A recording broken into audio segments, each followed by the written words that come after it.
Hello friends, आप सभी का स्वागत है हमारे यूट्यूब चैनल विजार्ड क्लासेस पर। दोस्तों, ये क्लास जो है बीपीएससी कंप्यूटर टीचर और एसटीईटी कंप्यूटर के लिए ये क्लासेस है। आज के सेशन का ये पहला क्वेश्चन है, in which one of the following the multiple lower entities are grouped together to form a single higher level entity. In which one of the following the multiple lower entities are grouped together to form a single higher level entity। ठीक है, तो यहाँ जो options दिया गया है उस option से पूछ रहा है करेक्ट आंसर क्या होगा। ठीक है, जहाँ पे मल्टीपल लोअर इंटिटीज जो है, मल्टीपल लेयर इंटिटीज को जो है एक साथ कंबाइंड करके, एक साथ ग्रुप्ड करके जो है सिंगल हायर लेवल इंटिटी बनाया जाता है, उसे क्या कहते हैं। ठीक है, मतलब कि दोस्तों बहुत सारे लोअर इंटिटीज को एक साथ कंबाइंड करके जो है एक सिंगल हायर लेवल इंटिटी बनाते हैं, उसे क्या कहते हैं। ऑप्शन ए है स्पेशलाइजेशन, ऑप्शन बी है जनरलाइजेशन, ऑप्शन सी है एग्रीगेशन, ऑप्शन डी है नन ऑफ द एबव। ठीक है, तो इसका करेक्ट आंसर जो है वो हो जाएगा जनरलाइजेशन। इसका करेक्ट आंसर जो है वो हो जाएगा जनरलाइजेशन, यानी कि मल्टीपल लोअर इंटिटीज को कंबाइंड करके जो है एक सिंगल हायर लेवल इंटिटी बनाते हैं, उसको जनरलाइजेशन कहा जाता है। ठीक है, तो वही बात यहाँ पे लिखा गया है डिस्कशन में। सेम वही बात है कि जनरलाइजेशन जो है एक प्रोसेस है जिसमें कि मल्टीपल लोअर लेवल इंटिटीज को एक साथ कंबाइंड करके जो है एक हायर लेवल इंटिटी बनाया जाता है, एक single higher level entity. Next question है, in a relational database every tuples divided into the fields are known as. In a relational database every tuples divided into the fields are known as, यानी कि एक relational database में जो है जितने भी tuples हैं उसको डिवाइड किया जाता है फील्ड में, उसे क्या कहा जाता है। ऑप्शन ए है क्वेरीज, ऑप्शन बी है डोमेन्स, ऑप्शन सी है रिलेशन, ऑप्शन डी है ऑल ऑफ द एबव। तो इसका करेक्ट आंसर जो है वो हो जाएगा डोमेन। इसका करेक्ट आंसर जो है वो हो जाएगा डोमेन, यानी कि रिलेशनल डेटाबेस में जितने भी टपल्स होते हैं उसको डिवाइड करके जो है एक फील्ड्स में रखा जाता है, तो उसे डोमेन कहा जाता है। In a relational database every tuple divided into fields is known as record और रो। एक रिलेशनल डेटाबेस में जितने भी टपल्स हैं उसको डिवाइड किया जाता है फील्ड में, उसे जो है रिकॉर्ड या फिर रो कहा जाता है। In a relational data model a row is formally called tuple. और दोस्तों, रिलेशनल डेटा मॉडल में जो है एक रो को जो है टपल के नाम से जाना जाता है। नेक्स्ट क्वेश्चन है, the term TCL stand for. The term TCL stand for, यानी कि ये टर्म जो है टीसीएल, उसका फुल फॉर्म क्या होता है वो पूछ रहा है। ऑप्शन ए है ternary control language, option B है transmission control language, option C है transaction central language, option D है ट्रांजैक्शन कंट्रोल लैंग्वेज। ठीक है, तो इसका करेक्ट आंसर जो है वो हो जाएगा option D transaction control language, यानी कि टीसीएल का फुल फॉर्म जो है वो ट्रांजैक्शन कंट्रोल लैंग्वेज होता है।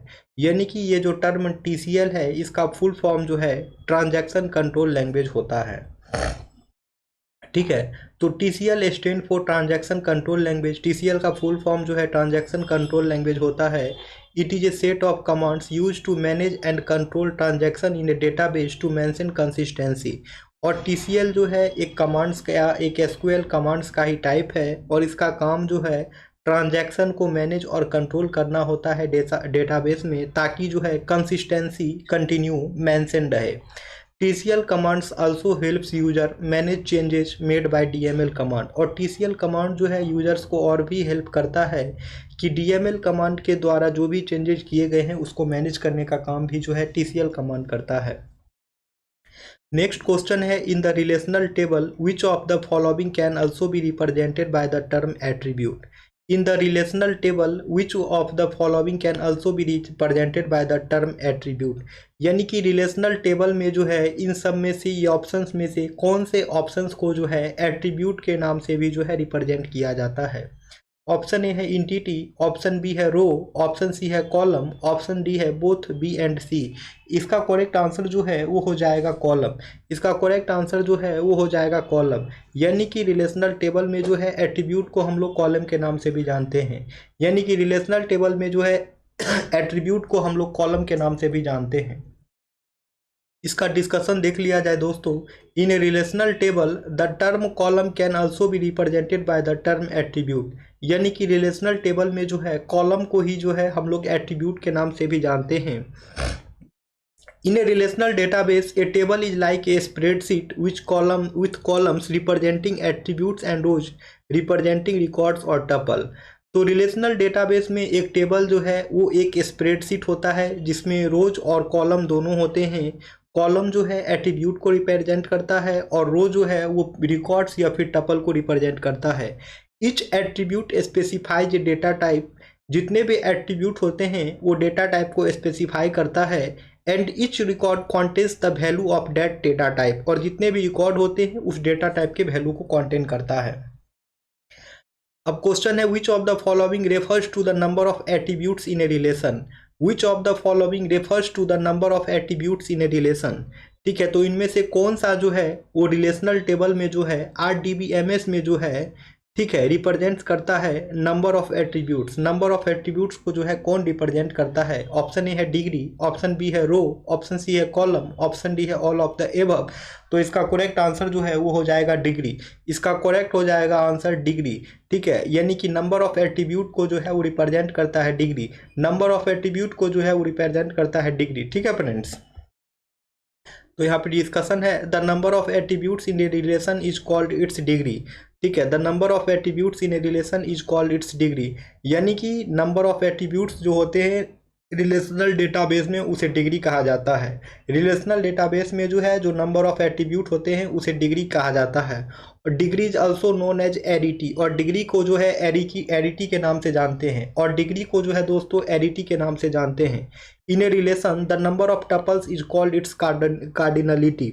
In a relation the number of tuples is called its cardinality. और दोस्तों रिलेशनल डेटाबेस में जो है नंबर ऑफ टपल्स को कार्डिनलिटी कहते हैं। ठीक है, और रिलेशनल डेटाबेस में जो है नंबर ऑफ टपल्स को कार्डिनलिटी कहते हैं।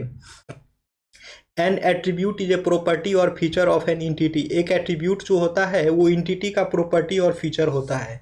एक एट्रीब्यूट जो है दोस्तों वो इंटिटी का प्रॉपर्टी और फीचर होता है। An entity can have an unlimited number of attributes. An entity can have an unlimited number of attributes. और एक इंटिटी में जो है अनलिमिटेड नंबर ऑफ एट्रीब्यूट्स होते हैं। और एक इंटिटी में जो है अनलिमिटेड नंबर ऑफ एट्रीब्यूट्स होते हैं। One of the attributes is considered to be the primary key. और इसी में से किसी एट्रीब्यूट को जो है प्राइमरी की कॉन्टेन किया जाता है। ठीक है, एक एट्रीब्यूट के पास जो है अनलिमिटेड नंबर, एक इंटिटी के पास जो है अनलिमिटेड नंबर ऑफ एट्रीब्यूट हो सकते हैं। और इसी एक एट्रीब्यूट में से जो है दोस्तों एक को प्राइमरी की कंसीडर किया जाता है।